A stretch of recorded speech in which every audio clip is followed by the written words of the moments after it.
हमारे ऊपर प्रभु की कृपा है ये हम कैसे पहचाने? ये 8 लक्षण प्रकट होने लगते हैं जिसके ऊपर प्रभु की कृपा होती है। हमारे ऊपर प्रभु की कृपा है ये हम कैसे पहचाने?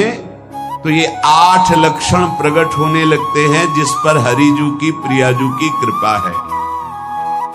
पहला, घोर अपराध करने वाले के प्रति भी दया की भावना, शांति पहला लक्षण है। भाव में भी पहले शांत भाव है। हमारे ऊपर श्री हरिजू की कृपा है, इसकी पहचान ये 8 लक्षण। पहला, शांति, अर्थात घोर अपराधी के प्रति भी गुस्सा ना क्षमा करना, ये हरि की कृपा का लक्षण है। देख लो भाई, घोर अपराधी शब्द तो जाने दो, जरा सा प्रतिकूल हो जाए तो लाख समझाओ पर भ्रकुटी तनी रहती है। भला ऐसा है?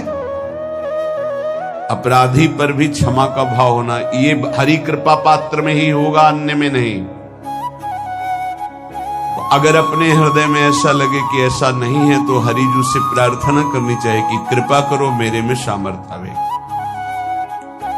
दूसरा, अनुसूया, वो किसी भी के प्रति कभी भी कोई दोष दर्शन ही नहीं करेगा। दोष कथन, दोष श्रवण की तो बात जाने दो। अनुसूया, दूसरों के गुणों में दोष ढूंढना ये नहीं होता, हरि कृपा पात्र में नहीं होता। ये सब भजन के नाश करने वाले, जैसे पहला अपराधी पर क्रोध कर देना, तो माया ने भेजा इसीलिए था कि तुम्हारे साथ व्यवहार ऐसा करे कि तुम क्रोध करो। क्रोध करोगे तुम्हारी ऊर्जा शक्ति नष्ट हो जाएगी, अध्यात्म में जो चलने की थी। और कहीं तुमने संकल्प कर लिया तो भजन शक्ति नष्ट हो जाएगी।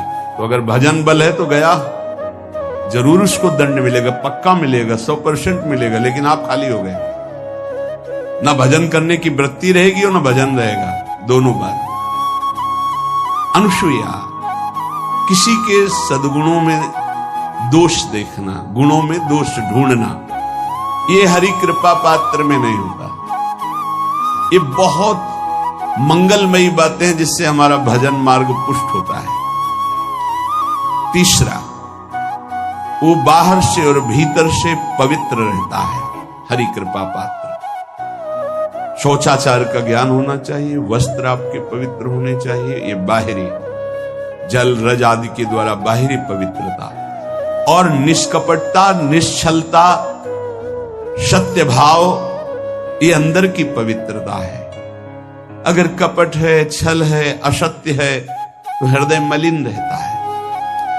भीतर और बाहर से पवित्र रहना, इसमें खास बात क्या है? भीतर और बाहर से पवित्र रहने में, भीतर और बाहर से सदैव पवित्र कौन रह सकता है?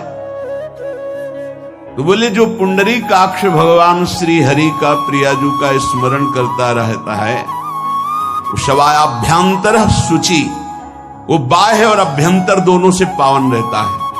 तीसरी जो कृपा का लक्षण है, अर्थात वो सदैव भगवत चिंतन परायण, शौचाचार का पालन करने वाला, बाहर और भीतर से हरि कृपा पात्र पवित्र रहता है। चौथा,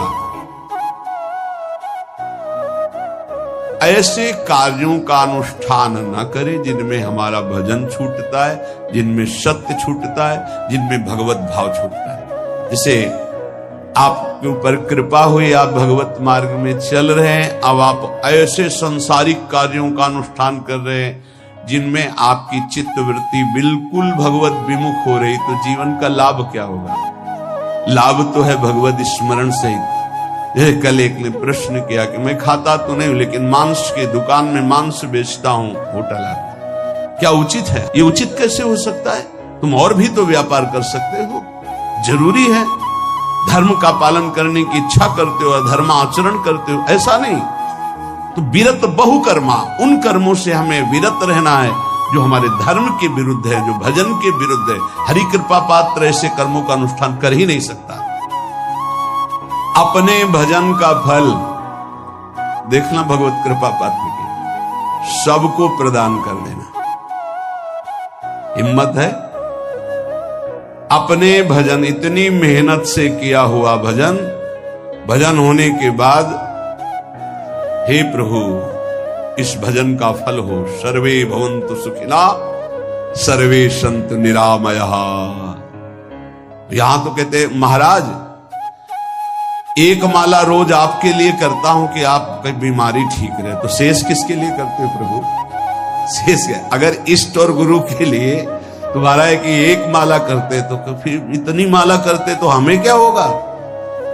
सब आपको दे देंगे तो हमें क्या होगा? तभी भजन का रहस्य ले जाना। छठवां,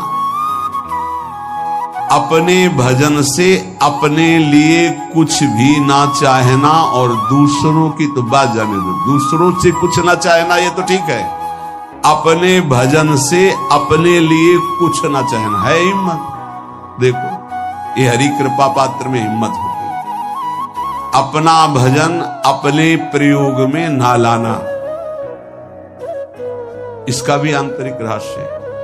अपने प्रयोग में आप शरीर को लेकर के बोलेंगे, अगर स्वरूप को लेकर तो प्रयोग की कोई वहां जरूरत ही नहीं, स्वरूप पूर्ण काम है, वहां कोई अभाव नहीं।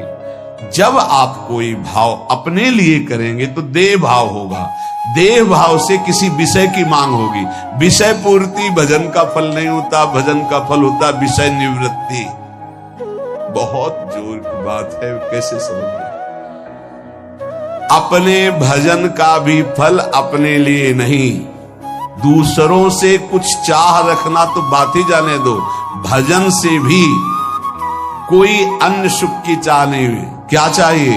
भजन ही बनता रहे, भजन का फल भजन बनता रहे, खूब निरंतर जप करते रहे। सातवां, किसी भी मान सम्मान कीर्ति पद प्रतिष्ठा के मिलने पर हृदय का असंतुष्ट हो जाना,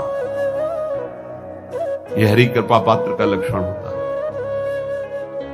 प्रणाम नमस्कार जय हो तो हृदय में असंतुष्ट हो जाना चाहिए। कोई किंचन मात्र अभिमान न उदय हो जाए। प्रभु बचाओ, ये माया की चकाचौंध से बचा लो नाथ। कौन सा अपराध बन गया कि आपकी जय की जगह यहां हमको ऐसा सुनना पड़े।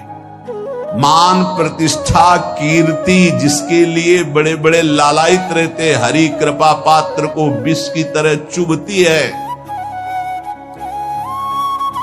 और आठवां,